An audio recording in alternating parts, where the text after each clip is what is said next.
Assalamualaikum warahmatullahi wabarakatuh. Salam sejahtera untuk kita. Om Swastiastu, Namo Buddhaya, Salam, salam kebajikan untuk kita semua. Terima kasih atas kesempatan dan juga waktunya Dewan Juri yang terhormat. Dan pada kesempatan yang berbahagia ini, izinkan saya memperkenalkan diri terlebih dahulu. Perkenalkan, nama saya Iniza Barabella dan saya merupakan representatif dari Man Insan Cendekia Sambas. Dan pada kesempatan kali ini saya akan berperan sebagai tim pro atau tim pemerintah dan saya akan membahas mosi sebagai negara berkembang dengan potensi maritim, Dewan ini tidak akan menggunakan strategi ekonomi biru. Sebelum saya memulai argumen dan juga perdebatan lebih jauh, izinkan saya menjelaskan terlebih dahulu definisi dari negara maritim dan ekonomi biru. Yang pertama ada negara maritim. Negara maritim adalah suatu negara yang daerah teritorial lautnya lebih luas dibandingkan dengan daerah teritorial daratnya. Negara maritim adalah suatu negara yang memiliki pulau atau disebut dengan negara kepulauan.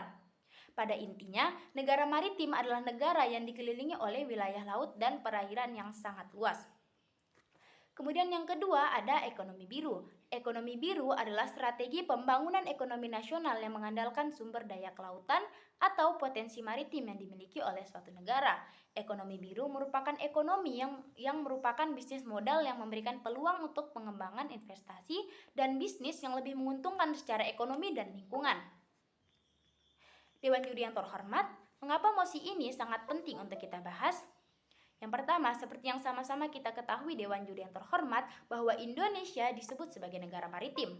Mengapa Indonesia disebut sebagai negara maritim? Karena Indonesia terdiri dari negara kepulauan yang menjadi salah satu ciri negara maritim. Negara maritim adalah sebuah negara yang memiliki wilayah laut lebih luas dibandingkan luas daratan yang terdiri dari pulau-pulau. Penduduk yang tinggal di negara maritim ini juga memanfaatkan sumber daya di perairan untuk memenuhi kebutuhan hidup. Dewan Juri yang terhormat, maka dari itu saya selaku tim pemerintah menyetujui mosi sebagai negara berkembang dengan potensi maritim, Dewan ini tidak akan menggunakan strategi ekonomi biru. Kenapa saya bisa menyetujui? Karena ada alasan-alasan dan tujuan tersendiri dan kita akan langsung lanjut kepada argumen. Alasan saya yang pertama adalah karena di sini dikatakan negara berkembang. Menurut saya negara ini belum mampu untuk menghasilkan sistem yang modern seperti ini. Alasan saya yang kedua, sebagai negara berkembang, kita belum mempunyai teknologi yang mahir sehingga belum bisa menerapkan sistem ekonomi ini di dalam negara kita. Alasan saya yang ketiga, dalam mewujudkan sistem ini pasti diperlukan banyak biaya dalam penelitiannya dan juga dalam pembuatannya. Dalam penelitiannya pasti memerlukan penelitian berkali-kali sampai mendapatkan sistem yang pas untuk ekonomi biru ini. Yang akan berakibat baik atau buruk untuk negara kita, sehingga memerlukan banyak sekali biaya dalam penelitiannya. Kemudian alasan saya yang keempat, sebagai negara berkembang, kita belum mampu untuk menggunakan ekonomi biru. Kita ambil contoh, kita ingin menggunakan ekonomi biru sehingga kita memanfaatkan secara penuh ke ekonomi itu. Tidak bisa dilakukan karena takutnya kita tidak mampu, terus terjadi kegagalan yang bisa menyebabkan banyak kerugian.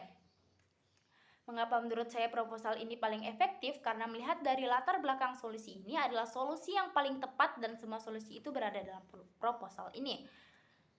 Kemudian kesimpulan, saya setuju dengan mosi sebagai negara berkembang dengan potensi maritim, Dewan ini tidak akan menggunakan strategi ekonomi biru. Mungkin cukup sekian yang dapat saya sampaikan, kurang dan lebihnya mohon dimaafkan. Wabillahi taufiq wal hidayah. Wassalamualaikum warahmatullahi wabarakatuh.